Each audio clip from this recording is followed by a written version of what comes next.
Sarabjit is a story so terrible that it has to be true. After a night of drinking, an ordinary farmer in Punjab wanders across the border into Pakistan. He's arrested and accused of being a terrorist who masterminded serial blasts in Lahore and Faisalabad. He spends the next 23 years in prison, much of it in solitary confinement. The long-standing tradition of hate and heinous politics between the two countries ensures that Sarabjit and his devastated family do not find a happy ending. But even in this absurd and appalling tragedy, there is hope, courage, and perseverance so profound that ultimately even governments are forced to take notice. Sarabjit's sister Dalbir orchestrates a relentless campaign to free her innocent brother. Her life becomes consumed by her struggle. She makes unimaginable sacrifices, and despite the body blows, including Sarabjit's death in prison, Dalbir endures. From this solid material, director Kumar fashions a film that is structurally clumsy and overtly high-pitched, but also strongly enacted and genuinely moving. One of the biggest failings in Sarabjit is the disjointed screenplay, which jumps back and forth in time and doesn't organically move to any dramatic high points.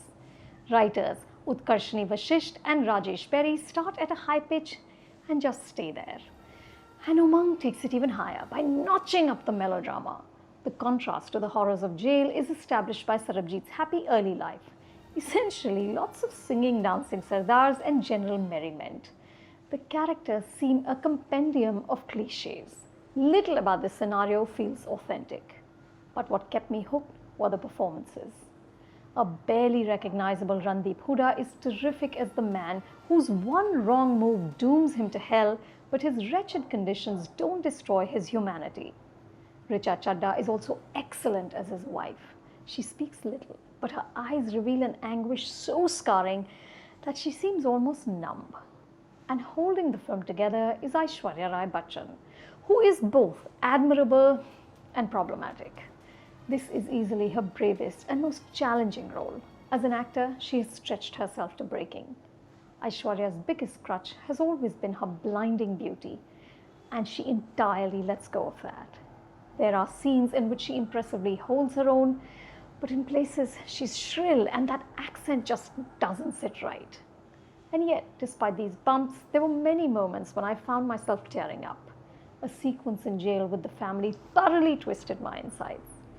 Sarabjit might be heavy-handed storytelling, but it has its heart in the right place. I'm going with 3 stars. If you like this review, hit the button below and subscribe to Film Companion. Get your film fix.